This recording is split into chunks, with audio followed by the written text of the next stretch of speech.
I have a quick thing. How were you earning money back then? You know, how were you going from day to day? How were you hustling? How were you Well, surviving? Was it? yeah, never had a job, selling weed, just hustling. I was doing artwork and getting, a little bit of money there. I was just doing things I shouldn't do, hustling.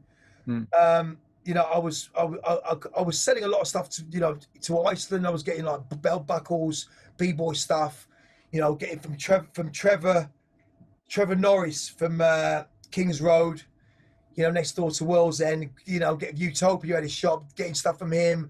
Getting early Duffer stuff.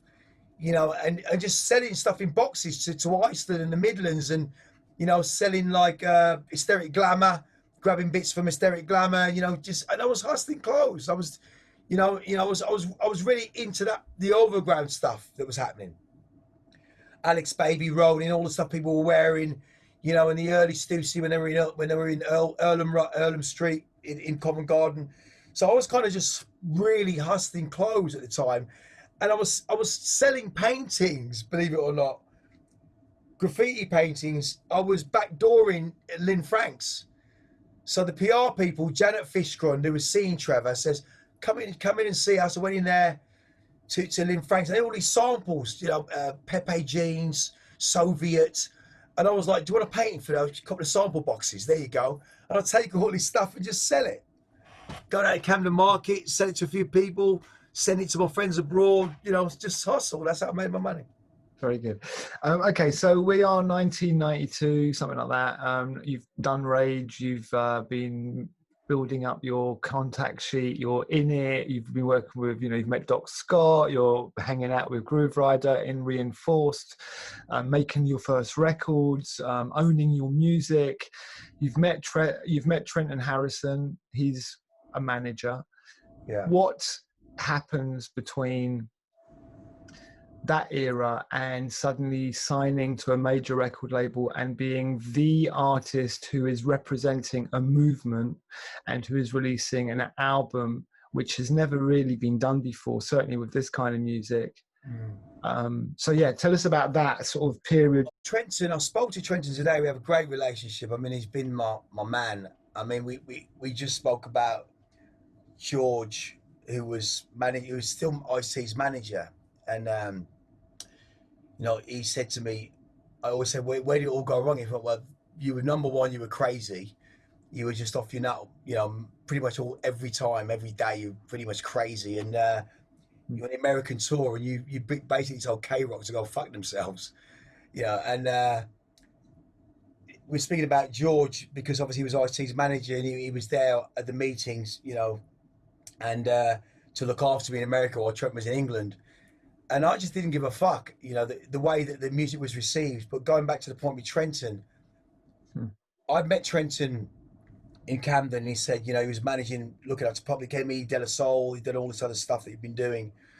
And he said, come and see me. And I went to see him, and, played him the stuff with Diane, what I'd done, with Chemistry, and we kind of, he brokered that whole situation. After, John Knoll, who was looking after Howie. That's how I got into that whole synthetic thing. And he went, look, this could be big, and, I took him the tunes, and we went, he kind of like shopped it around, and we, he was managing me, and all of a sudden it just blew up. I'd been working with Rob Playford at Stevenage, at his mum's place, semi-detached in Stevenage, and, I did Timeless, the first record, which is 21 minutes, and put that together. And, it was like a suite for me. It was like Inner City intro, Timeless intro, Inner City, Pressure, Ja, 3 movements. And even at 15 minutes in, Rob was like, where are you going to go now? And he was an amazing engineer, very, very, very, very seasoned engineer with the stuff he'd been doing. Not as an artist, but as an engineer. And he was the man for the job, so to speak. And I think that conceptually, I was wide open. I had all these great ideas. And I gave Trenton Timeless. And he listened to it and said, this is going to blow. We need to get this, we went in to shop it around and took it into various people. It was, Clive Black being one of them, Rob Manley, And then of course Pete Tong, and Pete said, you know, this is it. He sat there for 21 minutes whilst my dog was sitting next to me, massive. My pit bull was sitting next to me in his office, and just played him it on cassette. And he said, "Where do I sign?" And from that, it just exploded for me. And it was almost like that kind of the cover boy of D&B and the movement that I didn't give a fuck. I just wanted this music to be on another level because it was like no one really respected the music. It was like that kind of, you know, the uncle under the stairs that no one gave a fuck about, and it was kicking doors in. You know, the underground was firing on all cylinders. There's so much music getting made that everyone started kind of gravitating towards if Timeless, you know, Timeless just got signed. So everyone's going to get signed. You know, a year later, you know, Ronnie got signed to you, Adam F got signed, Alex Reese got signed, R&S, you know, Lemon D got signed. It was the catalyst for everything. It was the blueprint for everything. That's what I believe. That's what I think. Yeah, totally. I mean, what's interesting, again, going back to Trenton, is that I think that if you're so sure about yourself in your music and your ideas, sometimes it's difficult to listen to outsiders with a different perspective. And I think for Trenton to get into your head and to make you believe in maybe a bigger picture was quite impressive, because, you know, I think it would have been difficult, you know, just to kind of, you know, I'd say you're a control freak. You must be a control freak, right? And so, but he had vision. Trenton had vision. He was like, he'd been in hip hop. That's all his life. Even now, you know, I always call him Mr. Truffle. He's got gigs. You know, he knows talent. He spots it, the characters, the players. And, you know, from then he was like, right, I want to get into some mixes. And, you know, it was Ice Cube, Hand of the Dead Body, which is a great mix. You know, from that to Machine Head, to, you know, to you know, Rollins, to Henry Rollins, to all these, you know, Boy with the X-Ray Eyes, all these mad mixes that we were doing. And we were like, we were making mad money doing those mixes, but still, meantime, this album had come out and it blown up. You know, the first tour, arranging the, you know, the live tour, because you got to get this live, you got to do this. We did The Word, you know, and then he introed me to a lot of people. He's, you know, he still is a major player, and we laugh about it, you know, about America and the way that it was. He said, "Look, man, you were just mad, and it was just too far ahead, you know, because where do you play Timeless, on K-Rock or Kiss?" Because it was white and black. It was college radio, and it was WBLS and Kiss. And your music, it's like, it's what is it? And America struggled with that. It wasn't like R&B or soul or, you know, loose ends, or it was just a different type of music. People don't realize that. I think when you look back, a lot of people think, well, yeah, Massive Attack was huge at the beginning. It wasn't. Massive Attack took 2 years. You know, it took 2 years and a lot of money to basically get you know, to a wider public, because it was just it couldn't fit. You know, that was very original new music at the time. Funnily enough, I released Young Disciples same time as Massive Attack, and Young Disciples was a lot easier to slot in because it had much more direct black roots in its music, so you could kind of put it into soul, funk, reggae, groove, and it would get the play. But Massive Attack was neither white nor black. It was in between all of it. And then in England, it finally got there through, and funnily enough, is the white press, the, you know, the NME and the Melody Makers and those sort of. Yeah, but let me point something out though. The other thing you got to understand is that I wasn't an engineer. I was a producer that was an artist, so it was different. It was kind of like, how can you be the front man and get a band around you and, you know, put all your labels on? I mean, I've got my keyboard here with all my labels, with all the numbers and the yellow, green, blue. You know, what you're going to press with your MIDI click, and, you know, when you're doing the live stuff. And it was, you know, go to Henry's studio, and, you know, and go to, you know, and just rehearse, go to rehearsals and learn to put it all on keyboards. And how do you dissect an album? And spread it out across a band. Who's gonna do keyboards? Who's gonna play live? And it was different. It was like Yamaha 100, you know, 0100s, 01s, you know, stack systems where you got the brakes loop in there, you got the keyboard trigger in, you've got, you know, Lorna Harris, you got Diane doing the singing, you got, you know, people coming on and off, you know, and it was and even then when we did The Word, we had Mel Gaynor from Simple Minds on drums. Don't say Simple Minds. You had Mel Gaynor from Central Line. Oh, I yeah, mean, yeah, well, Mel Gaynor was also, yeah, I know what you mean, but Mel Gaynor, for yeah, me, incredible, incredible. but I never, because he was Central Line, right, as well, right? Yeah, that's what makes me blow it up, because he is that connection with another generation of Black British music, which was like incredibly important. And that group Central Line, they had hits. They were part of a huge But that's the movement. thing before my thing, because for Mm. me, I kind of miss that being in the US. But you think about that, and you think about Diane being 52nd Street. Do you know what I mean? Because John Noel was looking after her, and that's how we Yeah, got the introduction through Howie, because he yeah, did like Candy Mountain. They were going to put his band together on the back of that, and John said, "Try Diane. She's a great singer." And of course, I knew 52nd Street, and then I got her on Chemistry, which was a different kind of vibe, but she got it, and straight away she was the voice of me. I mean, she's Inner City Life. We wrote that together. She's an amazing powerhouse, and that voice on a rave, in a rave concept, was just different gravy, because she already had the voice. But yeah. it was, for me, I'm like, it was less wordy. It was about hitting those notes, so it was a different thing. I So mean, yeah, that vision was huge, because I'd had this experience where I always knew that Dan would be instrumental. The voice would be instrumental to Timeless being a concept record of 21 minutes. It was my arrogance to do that record like that, because I was like, fuck them, they're 21 minutes, it's a concept. And Inner City Life was taken out of it as a single. How do we make a single? Can you just make a 3-minute, 3.5, 4-minute single? There's Inner City Life. Not the other way around. It's a 21-minute record, an opus, if you like.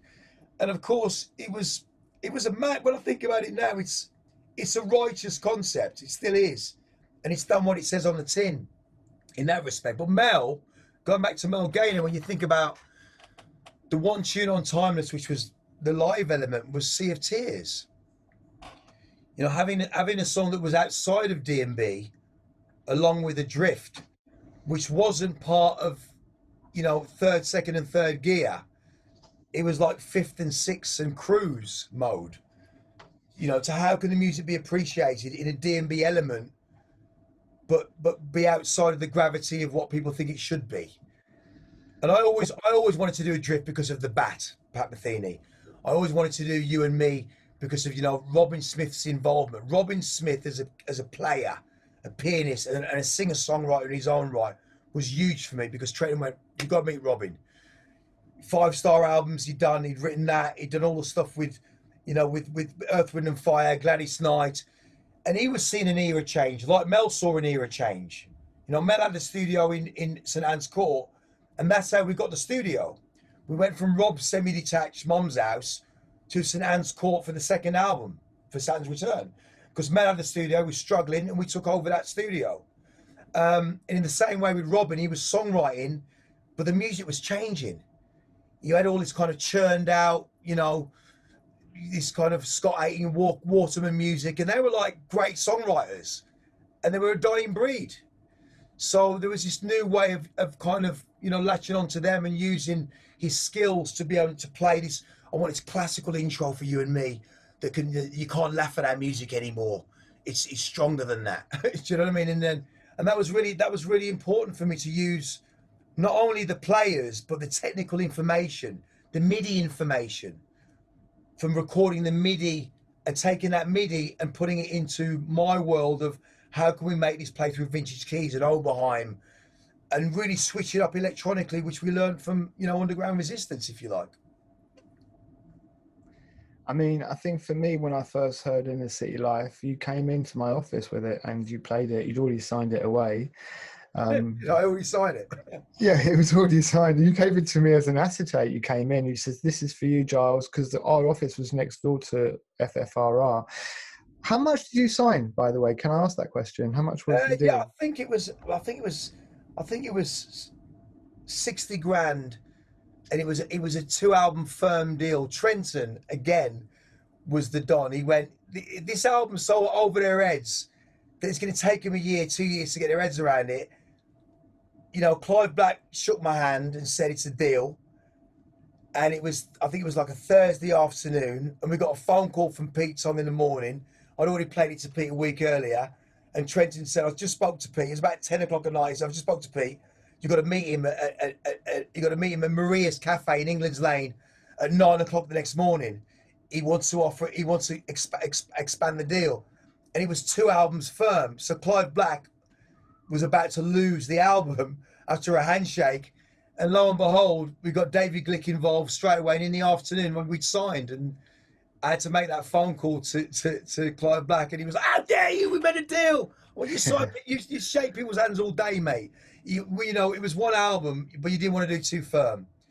And we always talk about that story. But yeah, I mean, it was back then for that to happen. Trenton knew that unless we do it like that, I was always going to have that difficult second album, right? It was always going to be, I became a parody or blew up so much, and I didn't want to make Timeless 2. I'm sorry, because I was always hedonistic, crazy, call it what you will, call it Miles-esque. I was always hating on the record companies in such a way. It was almost inherent where you always thought that that's what's supposed to happen. You know, you got to work against them. Fuck them, they're the record company, they're the devil. But yeah, but then you're lining your pockets. But at the end of the day, Pete believed in the project. And did it blow up straight away? Did the record go in the charts? Well, I think it only got to 20, but I think it was a year later where it really started. It really started making damage. I think we missed. I think it was the. I think Christian Tattersfield. It was late to be submitted for Mercury. For the what's it called? Mercury Prize. For the Mercury, it was submitted late, so it never made it, and so we kind of swerved that. In a way, to be honest, it kind of did me a favour because I think I would have imploded earlier. I think for me, that period of blowing up and having all this crazy dough and mad cars, and you know, there's still this Americanism. I had like 5 cars on the driveway. You know, I was like, you know, chrome rims here, gold, madness. I still had that going on. But I think for me, Saturn's Return, I'll stand by Mother to the day I go. Mother is still, for me, the absolute opus for me, because that still hasn't had its day in that respect. And it is that thing where, you know, you think about Kill Your Friends as a book. It was based on me being DJ Rage, right? And, you know, the way that, you know, Pete was Schroeder in the book, and he was like, this, you know, my career's over. You know, we're 15 minutes into this album, and 15 minutes into Mother, and nothing's really happened apart from the sound of gas and air. Do you know what I mean? So, well, can I just say one thing here? I think I've told you this before. I don't think you've ever really listened to me say it, but I actually, when that record came out, I was on BBC. I was on Radio 1 at the time, and they gave me some slot in the middle of the night. And I remember playing the whole of Mother. Did you really? I played the whole of it. No way. But I thought it was only Photek that did it. Photek did it on his Essential, but you did that. Wow. I played it on the week of release. So that was like, I played it on the whole thing. And I remember thinking, oh my God, because there were some quiet bits in it as well, aren't there? Well, and yeah. there's an emergency power supply that if the music goes too low at Radio 1 for too long, this kind of emergency music comes on. So I was like pushing it up in the studio so that as much noise out in case the emergency sound didn't Wow, well, thank you for that. But I mean, yeah, man. You know, for me, Timeless is a coming of age album, and you're right, it was a delayed response. But I also think about it like what b-boyism does, or something that's really creative, that album becomes the catalyst, but it's kind of like it doesn't equate the outcome, and everything else rides on the back of it. You know, and everybody got signed on the back of that album, man. You know, it really paved the way. I don't know, you just ask a question. Yeah, no, well, let's just talk a bit about the album, because we were talking about Mel Gaynor on drums, and I think that with all these, one thing that I find whenever I'm talking to anybody coming out of dance music, whether it's Cole Cox or Groove Rider or Pete Tong or Andrew Weatherall or whatever, jazz funk has a huge place in their musical DNA. And so when I listened to this record, I think when you played it to me in the studio at Talking Loud, and you know, I heard In the City Life for the first time, I heard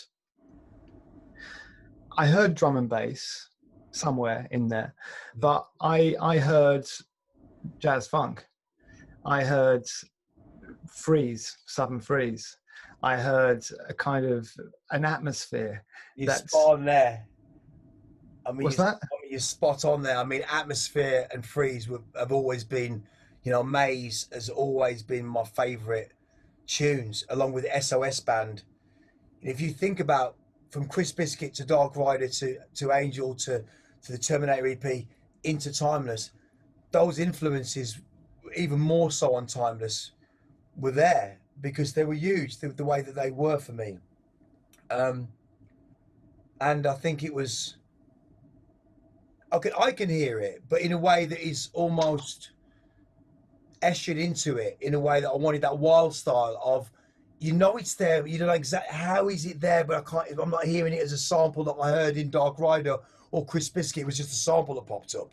It wasn't there like that. The only thing that was really sampled in a way that was obvious was Maze, because Twilight was a huge tune. I mean, All Dayers for me, Powerhouse, Rock City, you know, going to Sheffield, you know, Smack 19, you know, Assassinators, you know, Rock City Crew, us, the B-Boys, were huge.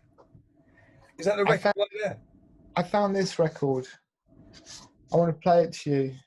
Can you see it? Yeah, what is it?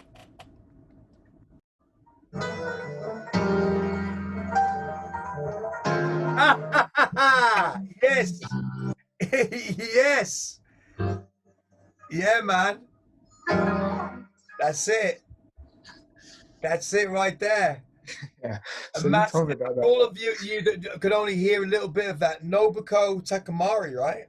Yeah, Takamura, Japanese. Takamura, a massive influence on I spoke to you a few months back about it, saying that, you Yeah, know, it's pre-Spotify. That album's not there. yeah. And I'm surprised. I mean, where did that? How come you had that in your? Was it iTunes back then? How it was come you had Michael. that? It was Michael Copperman. Michael turned me on to that record. And when I heard it, it was like I had it on cassette. Michael rubbed me a cassette, and I wanted to make a song like that. And I said to Justina, you know, Justina Curtis, I said, you know, Justina's an amazing player. I went, Justina, could you play something like this? And she went, what? Fifths, diminished sevenths? You know, and she's playing something kind of like it, but not it. And of course, it became State of Mind. And for me, you know, getting Lorna Harris on the record, because she'd done an album with Howie and Dolby that never went out, never came out. She had a bit of a meltdown with it. And I called her and said, look, Olive Branch, come back and do this one tune. Come on, Lorna, do State of Mind. And we did it. And I wrote, it was the first song that I really wrote properly as a song structure. And Lorna learnt it, loved it, and we did it. And for me, that was me tipping the hat. That album is huge. I think that album was instrumental in my kind of like sonic, how to do down tempo in the right way for me. It was like, there was nothing else that sounded like it. And I'd always listen to it on the way, doing Timeless. I was listening to it on a cassette going from Thorny Tower in Swiss Cottage to Stevenage. And each time I'd be listening to the album, I'm going, I want to do this. And I get Justina to play these keys. And I get, Mel Gaynor started like doing the loops, play this, I want to play it like this. And it was on the fly. We did that and it happened. And it was my homage to a great album. I mean, it still is a massive album to me, that. Huge. So when you made the record, you did the initial Inner City Live. How much of the album did you do in that one go, or did you do it in stages? How did the album recording process happen for this finished masterpiece? I recorded Timeless as the first piece with Rob. I said I want to make this instrument, this really cutting edge piece. It's going to be like really long. I had the idea of this Timeless, the original loop in my head going round, and it was always going to be a piece of steel on an edge going through space, going forward. But it had peripheral. You could see both ends of infinity that go outwards, but it had this ring of steel going through space. I was watching Space Odyssey at the time. It was really influential of like this atmosphere. And the idea of slowing down time, which is why, you know, me and Dan were like dealing with this whole thing of singing really slowly, with why time is so strung out. and then writing Inner City, doing the lines for Inner City and laying it down to go into that movement. And then we shopped it around. And then, of course, when the deal was done, I'd already had Angel done. I already had You and Me because they were on synthetic. I already had This Is a Bad, which is in the guise of the 1-in-1 series that Playford did, but it was called Fury then. If you listen to Fury, the back end of Fury is This Is a Bad, just re-established. And of course, Still Life was on the back of wanting to make something like Bug in the Bass Bin that Carl Craig did. And Fabio was really the influence for that because he was playing Bug in the Bass Bin at 45. And I was like, what is the... Fabio would always play this tune. And we were like, what? And we were like, it's not you, it's not you, it's not Nookie, it's not Absolute, it's not Dot. Who is it? And he would never tell... For years, he never told us. And he, it came 40, out... 45 minus 8 on the pitch. Yeah, and it was... So it's a 33, but he played at 45 minus 8. Yeah. And it was huge. And for me, it was having that influence of Still Life. And I'd say, Diego, you got to hear this tune and Bug in the Bass Bin, it's playing fast. And you want to make it slow. And now I want to do it like this with this, this kind of drums and this percussion. So Diego and me just jammed that out. And so that was a major influence. And I think that everything else, Adrift, was really the tune that was about my addiction at the time and wanting Cleveland to do something really beautiful. And that was really important to me, the way that Cleveland adapted to my madness, because he phoned me about 6 years ago and said, you were right, This is what he went, the way you went about it, with the way that you wanted me to, because we almost fell out. It was like, I want to scout, I want to do this. And I don't want you to scout, I want you to do this. This is how I want it to be. You know what I mean? The control freak in me, that kind of Kubrickism, if you like, it's got to be this way. And Justina, the way that she had these keyboards that had these amazing presets, and I would, sample it back to that, and she would play the original chords, and we'd lay into it, and just lay this whole thing on about being serene, and this place where it's very still, it just moves off in the center with the vocal when it starts, and then comes back to the shoreline. So really, that Adrift and Sea of Tears are the concepts, along with Timeless, that really, for me, that is what I do. That's what I do. That's my day job.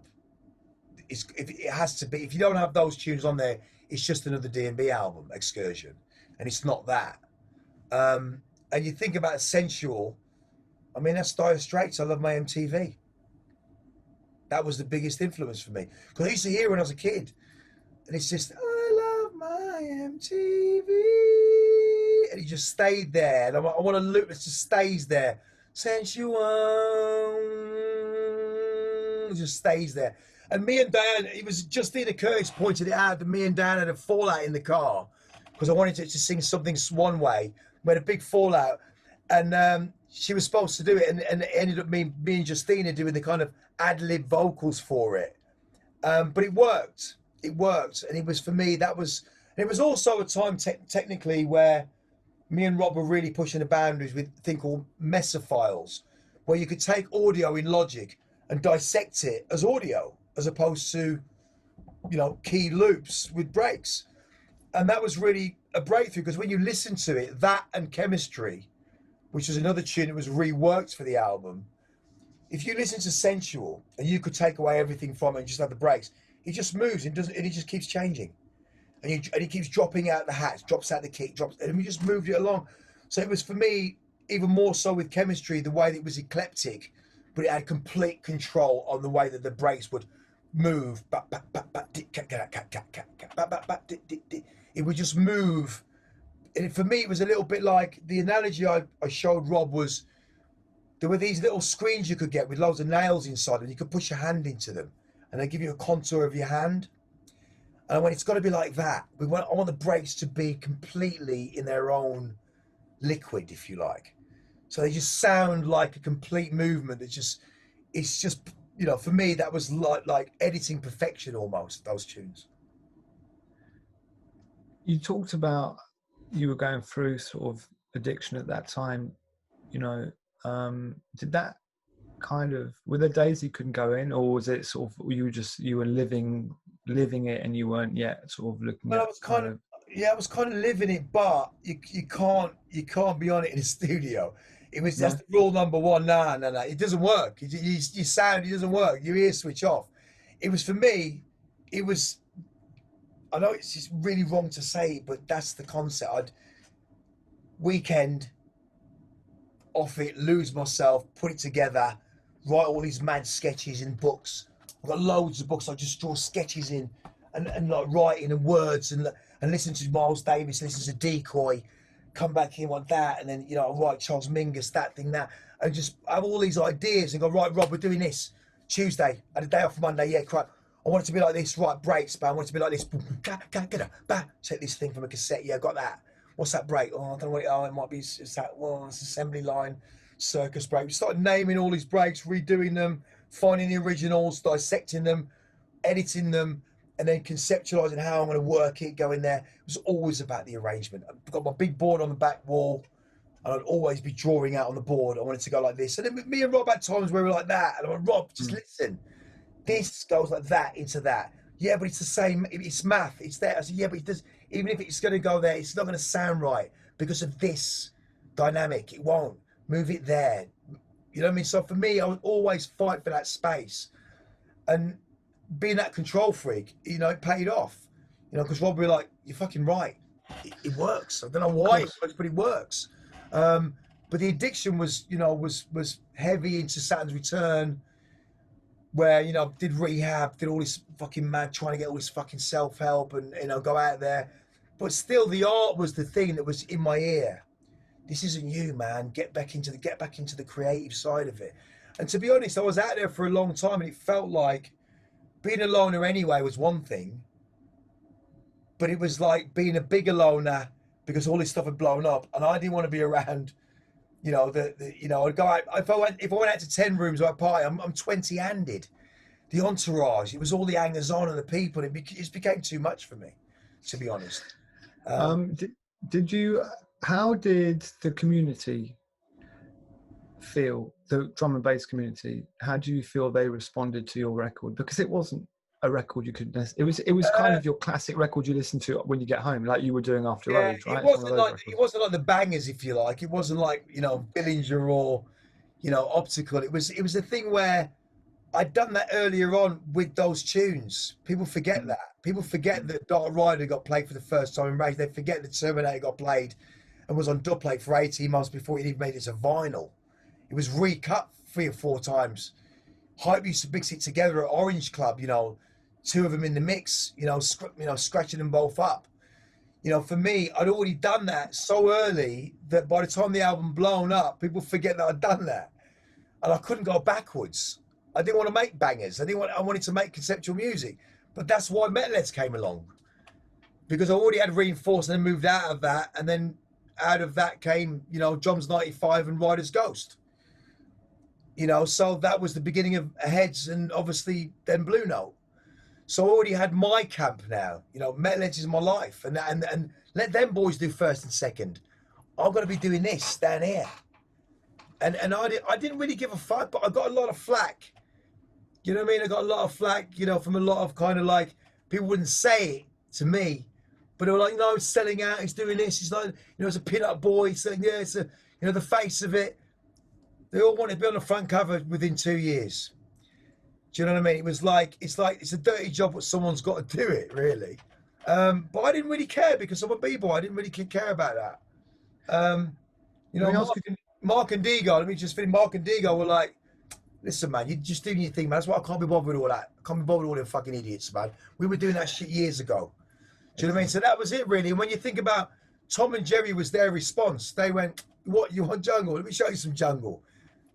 That's jungle for me. I mean, there's a lot of great jungle music coming out of London. And that's my family. And you're going to get it with all kinds of music. With every genre you get it. With hip hop, we had the same thing. There wasn't really beef, but it was just that thing where, it's, flash car, he's blowing up, he's doing this. I got a Raw Club on a Monday night. Do you know what I mean? Like, pull up on a Monday night, Mercedes, get in there, like, walk in. And of course, the ego, and I'm giving it a big one, but I'm like, well, I'm doing it, and that's what I'm, it's, the action speaks louder than words. I'm just nailing it. I'm doing what I'm doing. And, but I think, to be honest, I think I had a good I think I kind of won a lot of people over because it was like, hang on a minute, this is actually blowing up, and the label and the club, and it was just going. Yeah. You know what I mean? It was a movement. You know, you can't extract me from the movement. You can't take, you can't take Groove out of Rave. You can't take Fabio out of D&B. You can't. It's all part of it. So I think I had Groove and Fabio's support and Randall, and I was Randall's box boy, so it didn't really matter to me. I didn't really give a fuck what anyone thought. I've got to just tell you a little story about something that people might not know about you, but I think that, of course, you're talking about turning up with your big cars and your big trainers and all that stuff, and that side of you. And, yeah, that's the friction that you need in any culture, I think, to have that debate and that discussion and the egos and whatever, the passion. The thing is, you are also a really important person in terms of supporting people. And a friend of mine used to write for a magazine called 1 Week to Live. And he wrote an article about comics, one of your boys, or I think it was two of them at the time. Yeah, And a guy. yeah, and apparently there was a really great article about them in this magazine, and you wrote, and you were really pleased with the article, and you basically, I think you went over to the magazine to say, well, you wanted to meet the writer, and you went over and you said, that was a really great article, thank you so much. And it's the kind of thing that people who don't care necessarily wouldn't do, and that really, really touched him. I was speaking to him about it the other day. He says, oh yeah, I've got a great memory of Goldie. He didn't have to come and say, big me up and give me encouragement and thank me for what I'd written. So yeah, that's the other side that people I think about the label now. I think about Anthony, and I think we're 7 years in. It's the best it's ever been. I was always giving people chances, like Chris Ball and all these other people trying to run the label, and I didn't get it. And Kemi always said the entity will rule itself. Heads will be heads, even with with you there as its moniker. But heads is a spiritual thing for me, the label. So could I have made it a better business model? Maybe, but I wasn't. I was always about the art, so I didn't really care if I burnt bridges or I'm about the artists. And Blue Note was that platform for all of those artists that was blessed with digital. John B, Alex Reese, Wax Doctor, Hidden Agenda. I mean, seminal records. And if you didn't get Timeless, you're gonna get this, because that is part of this. And that is not to be deciphered in your own time. And you'll get it one day. I mean, here we are, 25 years later, 26 to be exact. But when you think about what the label meant to me, I would phone back to England on tour at the end of a live gig with Perry Farrell or Bjork on a Sunday night. How was it? How many did we get in? How was the club? Who played back to back? Well, the lineup, get the lineups, make sure it's right. Meredith, we did the lineups with Groove. Groove used to help me out getting the lineups together, along with Kemi and Storm. And I'd always be concerned about that. I mean, Trenton bringing the gold disc down when I got back off tour and presenting, switching the lights on in Blue Note and presenting that disc up there. Oh yeah. There, presenting that gold disc to the club we've made it. And it didn't matter. For me, it was always about the artists. And each one of those artists that were signed to the label all went on to do massive things. And that's more important, because that's what it's about. And I think for me, I'll be arrogant with certain things, and I'll be really cold with people that we're interviewing, asking silly questions. And I got taught how to respond in the right way, because I'd have some really shit reviews by going, oh, is this and that, and they'd say one thing and wouldn't print the other side of it. But that's just me all over. So, I just think that's what it is. But I think the label's still the most important thing. The artists from Phase to Grey Code, to Gremlins, to Cyclone with a new album, with all these great artists doing great stuff. I mean, SB81, from my hometown, Wolverhampton, along with Gen 1. These kids are doing great stuff. And I think for me, it's given me the fuel since I've been in Asia, seeing these guys develop into album status. And the icing on the cake is Nookie. I mean, he's just come with his double album, Binary State, and his Nookie album on the D&B tip, and his 2 techno albums. I still love it so much. But did I care back then? A little bit. We all get hurt by, you know, people's response to the music, because we're fragile. We love it so much. And I got some really horrible reviews about Timeless. I got some really like, what's he do? You know, it's shit. Or you get some people in America or, you know, Sweden going, this is fantastic. Or in Germany, it's amazing. But I don't know. You know, people compared it to Cabaret Voltaire. I didn't even know who they were at the time. Do you know what I mean? It's a pretty good one. Okay, back to to Timeless. I want to ask you, which of all the remixes that were done was the one that you sort of would still play out today, that still resonates, that you think is kind of From the old mixes or the new mixes? well, no, do the old mixes and then maybe talk about the new mixes. We'll Yeah. go, yeah. I mean, from the mixes from Timeless that were done, I think for me, For Hero, for me, that, you know, Mark and Digo's In a City Life mix for me still special.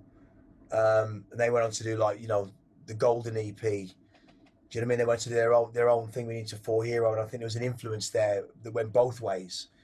Golden Age, especially, and I think me and Mark, without a shadow of a doubt, enforces styling and AR. You know, the Internal Affairs project was at the same time.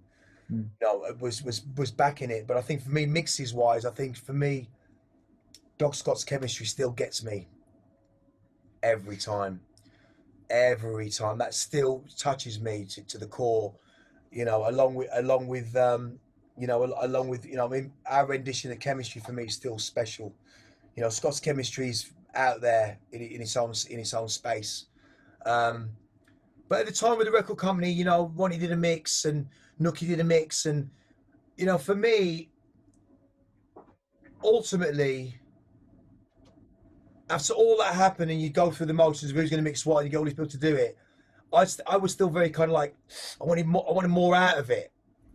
And weirdly enough, whether we're going to end it on this, I'm not sure, but after losing everything, divorce, crazy, you know, second album wasn't received that well, doing my penultimate work with Mother, you know, being in a big house in Hertfordshire, 5 cars on the driveway at 6 in the morning, feeling sorry for yourself, you know, you're looking at the end of an empty bottle, and I spoke to you and you sent me, have you heard this, G? And it was Jaleesa Anderson doing Inner City Life on Matthias Voigt's rework album, the remasters, whatever it's called. I think it's called Rejazz. That to me was the most powerful thing that ever happened, because that got me back to sobriety. It kind of pulled me back a little bit to think, shit, you know, the influence of that track. And he was like, shit, why couldn't I have got this earlier? You know what I mean? He was like, wow. But I guess, you know, you need albums to settle. But the thing is, I called Matthias and he gave me Jaleesa's number. I called him in New Orleans, and in my arrogant ignorance, I said to her, hello, is Jaleesa there? And she went, Goldie, what's up? And I'm like, have we met? And she went, yeah, I kind of signed up for Timeless, but Diane beat me to it. And it was like, wow. I'm like, I'm so sorry. I completely forgot we'd actually spoke. And she was shortlisted for it, and Diane got it. And the thing was that, weirdly enough, that, you know, when Diane passed, so the second day I went down there to see her at the hospice, I said to Diane, I've got this beautiful version of our record to play to you. And I put the iPad on the bed and played it to her, and we both sat there and cried. It was beautiful. And it was one of those moments, it was like, it was special. I'll never forget that, you know, for the rest of my life. And I'll never forget it for the rest of my life. And then I went to go back the next day, and her daughter called me and said that she's passed. And that was it. And she said, don't come down, all the family's coming down. I turned around at M25. I pulled over on a lay-by, and I put the record on, the original, and I played that mix. And I think I sat in that car losing my shit for about an hour and then drove back home. But yeah, that was a very special moment. So that really, for me, the Rejazz version that wasn't on the album was the ultimate version, really. Well, Goldie, I have to say it's been great chatting to you today. It's been amazing. You know, I want to end it on the fact that I'm really glad with the remix album, you know, the album, the remasters, and, you know, end of January, around that time, you know, I've got some beautiful reworks, you know, with Sensual, State of Mind, with Searchlight, who, you know, is Zero T and Beta 2 in there, Searchlight guys. and Grey Code did an amazing job, and One Mind have done their version, and all the remasters are beautiful. I mean, the only thing we didn't push it too much. We didn't go crazy with smashing it to bits. The pre-masters are on DAT, they're on tape. We just enhanced it, and I think a lot of hopefully there'll be some new people that listen to that, and a lot of the old people will go, that's it's beautiful. And I mean, Sea of Tears sounds beautiful. It's got that little bit more that I always wanted it to have. But thank you, Giles. It's been emotional.